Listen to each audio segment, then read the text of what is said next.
그래요. 하나님이 세상을 창조하셨어요.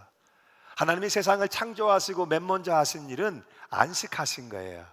일한 다음에 우리에게 안식하라 하심이 아니고 충분히 쉬며 안식과 평안을 얻게 하신 후에 활동하며 일하게 하셨죠. 그리고 하나님이 행하신 가장 첫 번째 중요한 일은 복을 주어 이르시되 복을 주어 명하시되 생육하고 번성하여 충만하라. 축복하시는 일이었어요. 하나님은 여러분을 사랑하십니다. 하나님은 여러분을 기뻐하십니다. 여러분이 오늘도 행복해지기를 원하세요. 그 기대를 담아서 옆에 분들 축복하며 인사합시다. 더 사랑합시다. 더 용서합시다. 더 감사합시다. 더 많이 행복하십시오. 네, 아멘, 아멘, 아멘.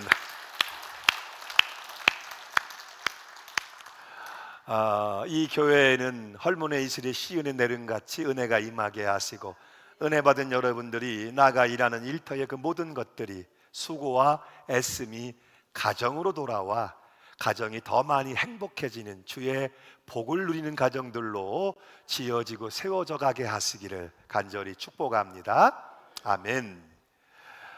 여리고성은 철옹성입니다. 가나안 출입의 관문에 있었기 때문에 매우 견고하게 지어진 성이었고 상시적으로 많은 군대가 주둔하고 있었던 성이에요.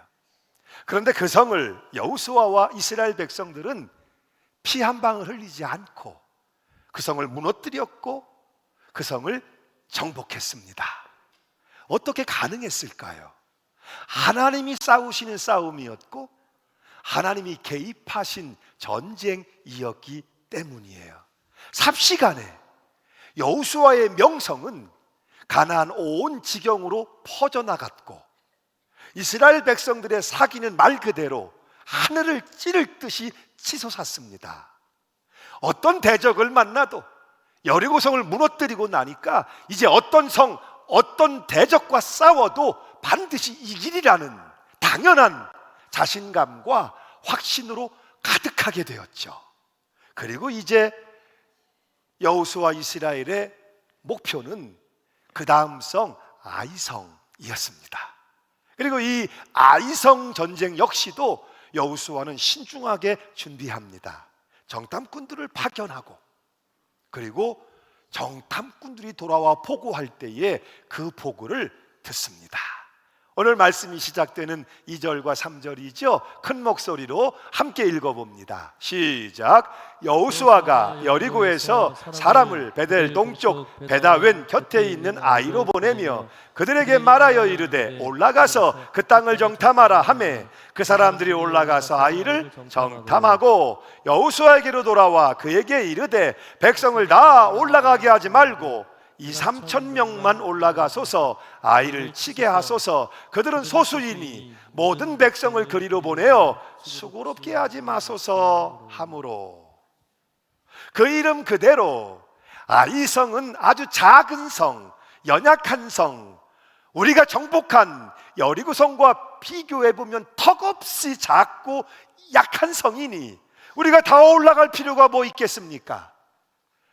2-3천 명만 올라가도 충분히 이깁니다.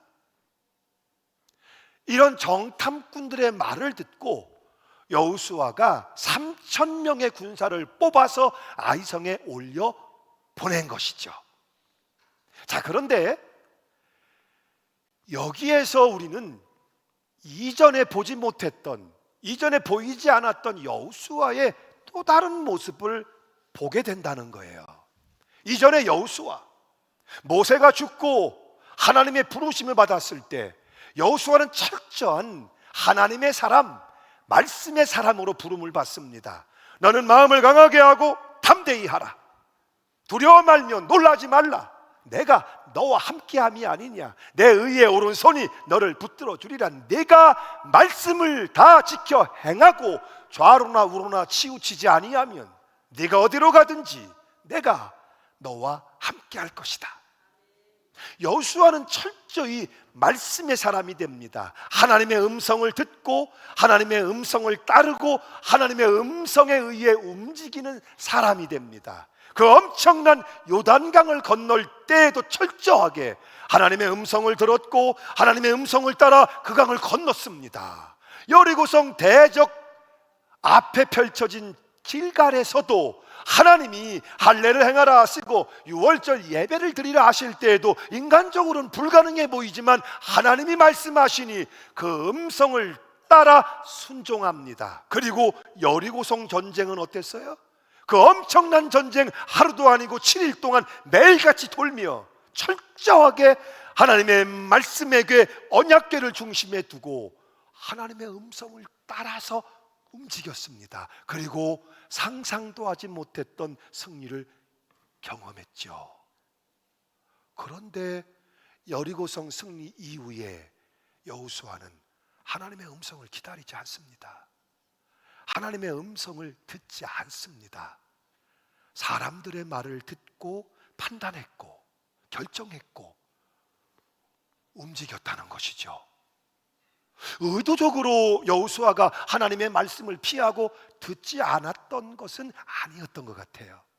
어쩌면 여리고성이 워낙 큰 승리였기 때문에 그 마음이 고조되고 그 마음이 흥분되고 그 마음이 들떴을지도 모르겠어요. 한순간 여리고성을 무너뜨리고 나니까 인간적인 자만심이 여리고성과 비교도 되지 않는 아이성쯤은 이렇게 얕잡아 보면서 그렇게 결정을 내려 움직였을지도 모르겠어요. 그러나 누구만큼은, 여호수아만큼은 아이성이 더 작은 성이라 할지라도 정탐꾼들이 뭐라고 말한다 할지라도 여호수아만큼은 하나님의 음성을 기다렸어야 했고 하나님의 음성을 따라 움직였어야만 했다는 사실이에요. 왜?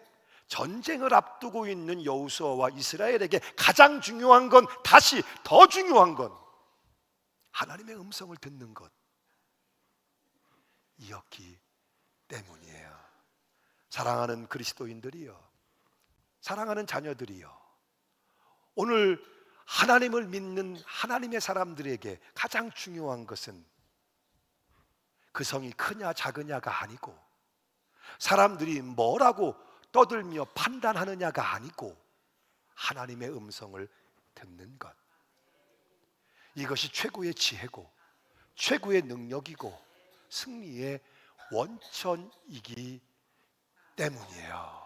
하나님의 음성을 들어야 우리 인생을 부르신 하나님의 뜻, 오늘도 여러분을 향하시는 하나님의 계획, 그것을 알아야 우리가 하나님의 뜻에 합당한 삶을 살게 되고 종국적으로 우리의 인생이 하나님의 뜻을 이루어가게 되고 나로 말미암아, 내 삶으로 말미암아 주님의 이름이 높아지기를 원하나이다. 이 인생의 결론, 믿는 자의 결론 아니에요?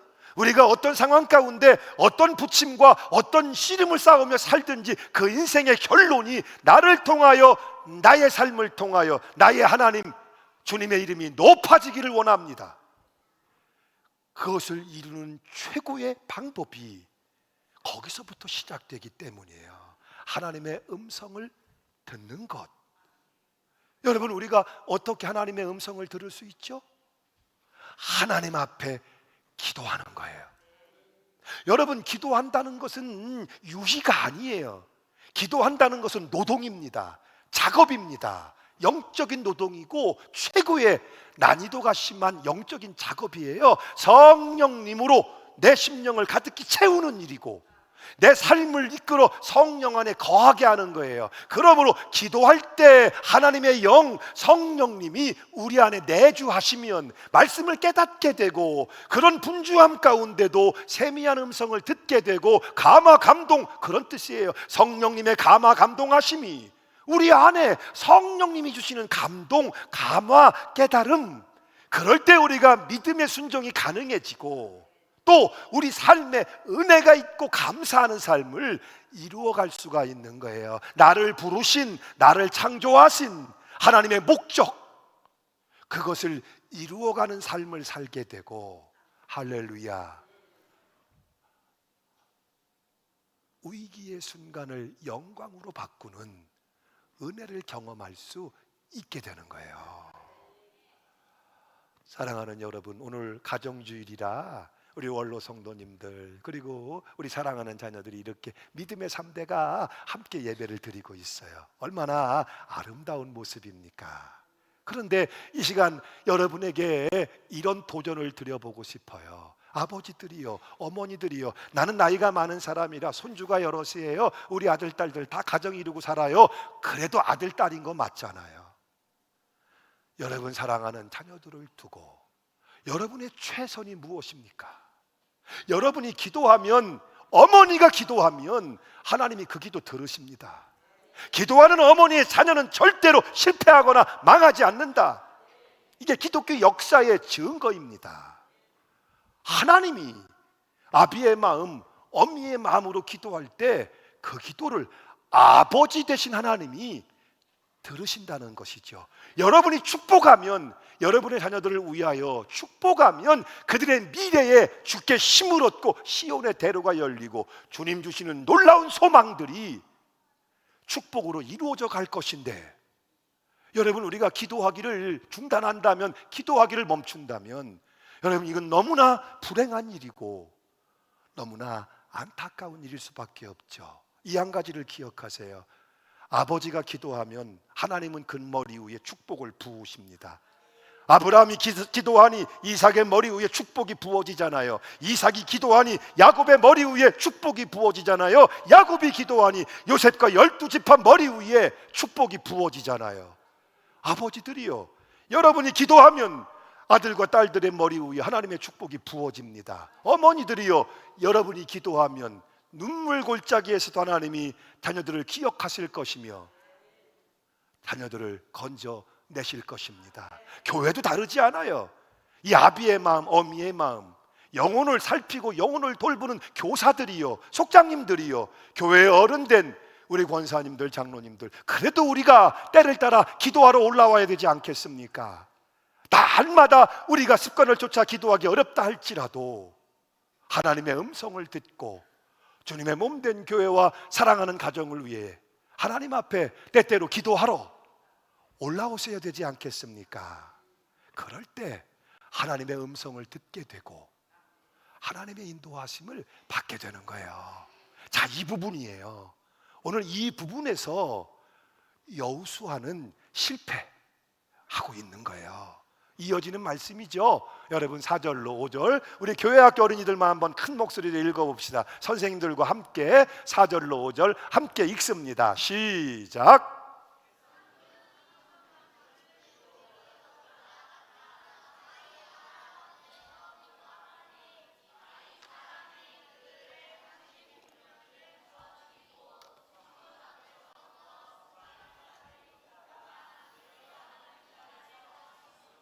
백성의 마음이 녹아 물같이 된지라. 아멘. 박수 한번 하십시다.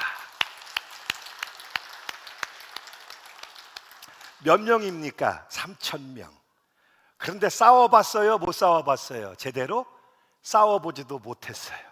그리고는 막 칼날로 치니까 주랭랑을 놓고 도주하기, 흩어져 도망치기 시작한 것이죠. 너무나 충격적인 패배였어요. 오늘 성경은 백성들의 마음이 녹아 물같이 된지라. 왜? 충분히 이기라고 생각했거든요. 패배할 거라고는 상상도 하지 않았거든요. 그런데 완전히 패배했는데 그 패배감이, 무력감이 이스라엘 온 진영의 삽시간에 퍼져 나가고 있었던 거예요. 여러분, 이 패배, 실패의 이유가 근본적으로 어디에 있었나요? 오늘 말씀의 1절은 이렇게 시작되지요. 함께 읽습니다. 시작. 이스라엘 자손들이 온전히 바친 물건으로 말미암아 범죄하였으니 이는 유다 지파 세라의 증손 삼디의 손자 갈미의 아들 아간이 온전히 바친 물건을 가졌음이라. 여호와께서 이스라엘 자손들에게 진노하시니라. 하나님의 말씀, 하나님의 명령을 어겼어요.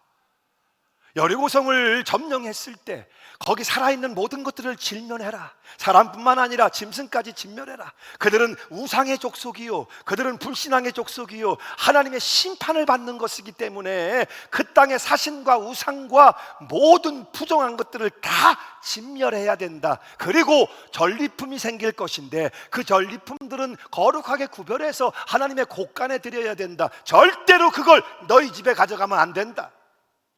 절대로 그 부정한 것들을, 그 우상 숭배하는 것들을 그걸 가져다가 심상 머리맡에 놓는다든지 아이들이 함께 앉는 식탁에 놓는다든지 그래서는 안 된다. 그건 하나님이 미워하시는 거야. 하나님이 가증히 여기는 거야. 하나님 백성이 하나님 미워하는 거, 가증히 여기는 걸 집에 들여다 놓고 그럴 수는 없는 거야. 철저하게 그것은 온전히 하나님께 드리고 깨끗하게 구별해서 성별해서 드리고 너희 집에 들여서는 안 된다. 그런데 누가 유다의 자손 가운데 아간이라는 사람이 그것에 대해서 욕심이 났어요. 탐이 났어요. 그래서 어떻게 했습니까? 그것을 몰래 숨겨가지고 자기 집 장막 안에 땅을 파고 묻어버렸습니다. 아간이 이렇게 죄를 지은 이유가 어디에 있었을까요? 물론 그 안에 탐심, 욕심이었겠죠. 그런데 또 하나 무서운 건 환경이었어요. 이스라엘은 자그마치 200만입니다. 200만 명 그 많은 사람들 가운데 나 한 사람? 더군다나 아간은 지파의 족장도 아니고 유력한 지휘관, 리더도 아닙니다. 그러니 누가 보며 누가 알겠습니까?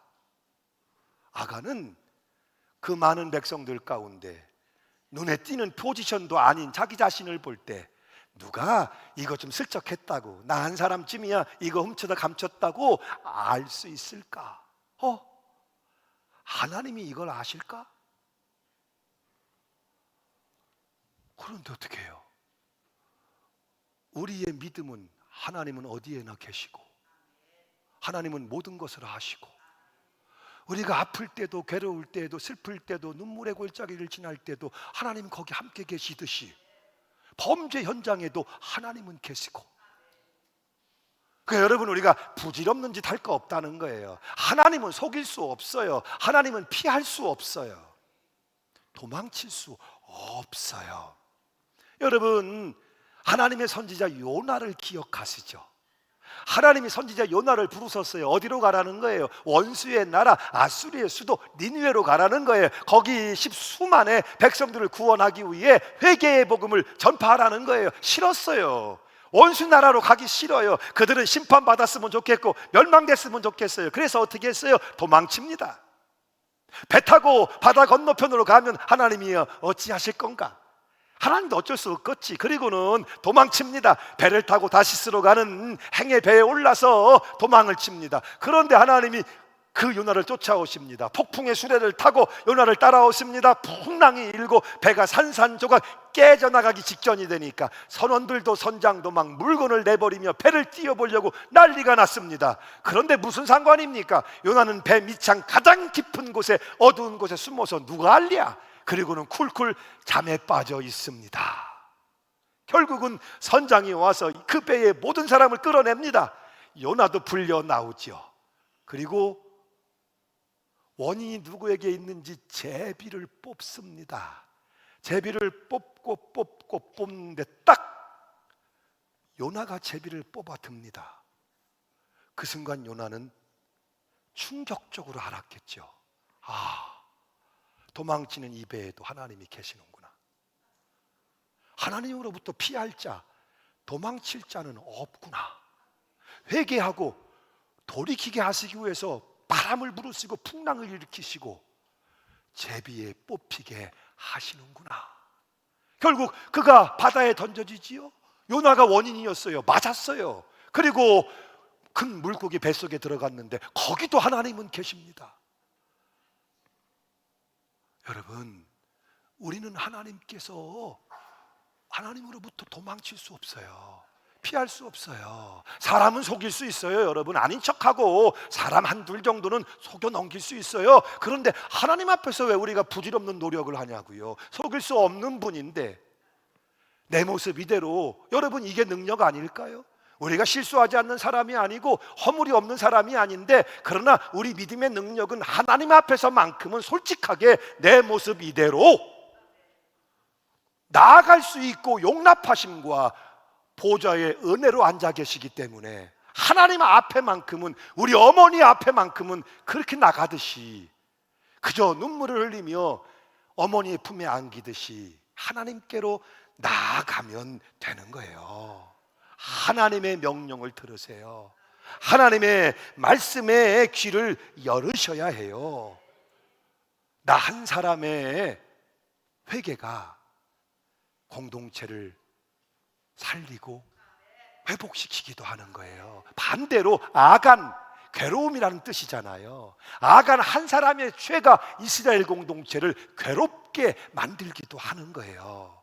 그러면 오늘 여러분은 여러분이 속한 가정을, 교회를, 공동체를 살리는 삶이세요? 아니면 괴롭게 하는 삶이세요? 승리를 확신했던 전투, 예상하지 못했던 패배, 그때 여호수아가 이렇게 반응을 보입니다. 여러분 6절로 7절이죠. 큰 목소리로 함께 읽습니다. 시작. 여호수아가 옷을 찢고 이스라엘 장로들과 함께 여호와의 궤 앞에서 땅에 엎드려 머리에 티끌을 뒤집어 쓰고 저물도록 있다가 주 여호와여 어찌하여 우리를 아모리 사람의 손에 넘겨 멸망시키려 하셨나이까? 우리가 요단 저쪽을 만족하게 여겨 거주하였다면 좋을 뻔하였나이다. 아멘. 여호수아는 최고의 지도자입니다. 그리고 이스라엘 각 지파의 장로들을, 리더들을 불러 모읍니다. 그리고 말씀의 궤, 하나님의 음성 앞으로 나가는 거예요. 하나님, 우리에게 다시 음성을 주세요. 우리에게 말씀을 주세요. 옷을 찢었다, 머리에 티끌을 뒤집어 썼다. 이것은 국가적인 위기, 재난 앞에서 국가적인 슬픔을 표현하는 방법이에요. 온 백성에게 선포되었어요. 모든 백성들은 여호와 앞에서 슬피 울며 애곡하며 하나님, 이 백성을 돌아보시옵소서. 그리고 하나님 앞에 엎드려 기도하기를 시작하는 거예요. 인생을 살면서 바람 불지 않는 인생, 큰 바람, 위기가 없는 인생은 없죠. 중요한 것은 우리가 어떤 태도와 반응을 보일 것이냐 하는 거예요. 우리는 쉽게, 가장 쉬운 방법, 누군가를 탓하고 누군가를 원망하고 책임을 전가할 수 있죠. 근데 여러분 아시죠? 누군가를 탓하고 누군가에게 이유를 찾고 누군가에게 책임을 전가하는 거, 그것은요 누구나 다 할 수 있는 일이에요. 가장 쉬운 일이에요. 그리고 그것으로는 요만큼도 문제를 해결할 수 없습니다. 오늘 여러분 안에 가정을 두고, 여러분 안에 인생을 두고 누군가를 탓하는 마음, 누군가를 원망하는 마음을 가지고 올라오시지는 않았습니까? 그 현실 앞에서 누구 때문이야 이유를 찾고 불평과 원망을 쏟아내고 있지는 않습니까? 하나님의 사람은 여호수아처럼 그 문제를 자기가 가지고 누구에게 미루지 않고 누구 때문이라고 탓하지 않고 지도자로서 장로들과 함께 그 문제를 짊어지고 하나님 앞에 나갑니다. 그리고 기도의 씨름을 쌓습니다. 하나님의 응답이, 하나님의 음성이 다시 올 때까지, 물론 그 시간이 쉬운 시간은 아니었을 거예요. 옷을 찢고 머리에 다 재를, 먼지를 뒤집어 쓰고 하나님 앞에 종일토록 엎드려 우는 일, 지도자로서 쉬운 일은 아니었을 거예요. 그러나 하나님 앞에 다시 서서 음성을 듣지 않으면 해결이 되지 않기 때문에 하나님 앞에 엎드릴 수밖에 없었던 거예요. 그리고 거기서 다시 그 과정을 통과하면서 하나님의 음성은 들려오기 시작하고 하나님의 음성을 듣는 자들이 순종하기 시작할 때 그 위기, 온 백성들이 만연된 패배주의, 그 위기는 해결되기 시작하고 위기의 순간이 영광으로 바뀌어지는 은혜를 경험하게 되는 거예요. 아멘. 이제 여러분 오늘 말씀 앞에 조용히 우리 함께 눈을 감아 보십시다. 눈을 감고 지금 여러분이 서 있는 지점을 생각해 보세요. 어떤 분은 아이성 앞에 서 있을지도 몰라요. 실망감을 가지고. 어떤 분은 좌절감을 가지고, 어떤 이는 마음이 녹아 물이 된 그런 심정을 가지고 인생의 위기 앞에 서 있을지도 몰라요. 여러분이 서 있는 그 인생의 지점에서 우리는 다시 하나님 앞에 음성을 듣는 자리로 나가야 합니다. 요단강 앞에서, 여리고 앞에서 그 담대하고 순전한 믿음으로 승리했던 여호수아, 그러나 몇 날이 못 되어 아이성 앞에서 처참한 실패와 위기를 직면하게 된 여호수아를 보세요. 은혜 아니면 살아갈 수가 없네라는 찬양의 고백은 전적으로 옳습니다. 그 위대한 믿음의 장군 여호수아도 하나님의 은혜가 아니면 실수하게 되고 실패할 수밖에 없다는 것이죠. 그러므로 오늘 여호수아도 이스라엘도 하나님의 교회와 성도들의 가장 기본적인 방법, 그리고 인생 최고의 방법은 하나님의 은혜를 구하는 것입니다. 사랑하는 여러분, 우리는 위기의 때에 여호수아가 보여준 것처럼 하나님 앞에 충분히 기도할 필요가 있습니다. 내 모습 이대로 절절히 가슴을 치며, 때로는 눈물을 토하며, 때로는 은혜를 구하며 감사하며 하나님 앞에 설 필요가 있습니다. 그런 사람이 하나님의 음성을 듣게 될 것이고 위기의 순간을 영광의 순간으로 만들어 내게 될 것입니다. 이 어려운 시대를 살면서 위기 없는 인생은 없죠.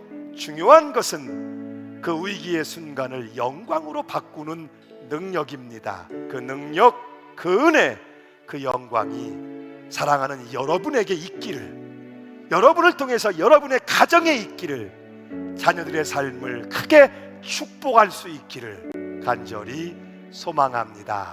아멘. 함께 결단하며 고백합시다.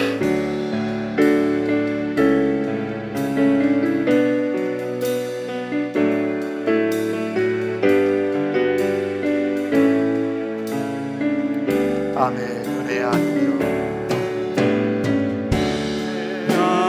아니면 살아갈 수가 없네.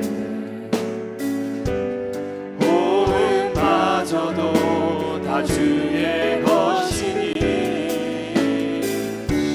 세상 평안과 위로 내게 없어. 예수, 오직 예수뿐. 은혜 아니면 한 번 더 고백합니다. 은혜 아니면 살아갈 수가 없네. 호흡마저도 다 주의 것이니 세상 평안과 위로 내게 없어. 예수, 오직 예수뿐이네. 그 승계회 다 볼 수도 없고 작은 것 안에 지쳐도 주께 묶인 나의 모든 삶 버티고 견디게 하시네. 은혜 아니면 살아갈 수가 없네. 나의 모든 것 다 주께 바치니 참된 평안과 위로 내게 주신 예수, 오직 예수. 크신 계획 다 볼 수 없고 또 높이 들고 큰 계획 다 볼 수도 없고 작은 고난에 지쳐도 주께 묶인 나의 모든 삶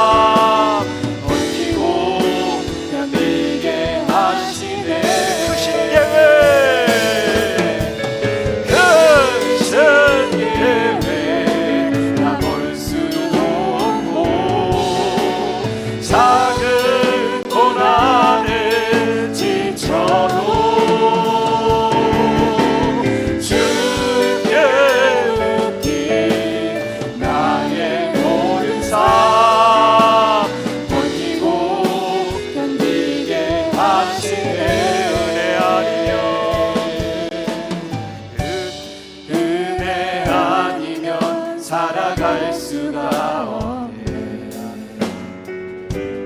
나의 모든 것 다 주의 것이니 참된 평안과 위로 내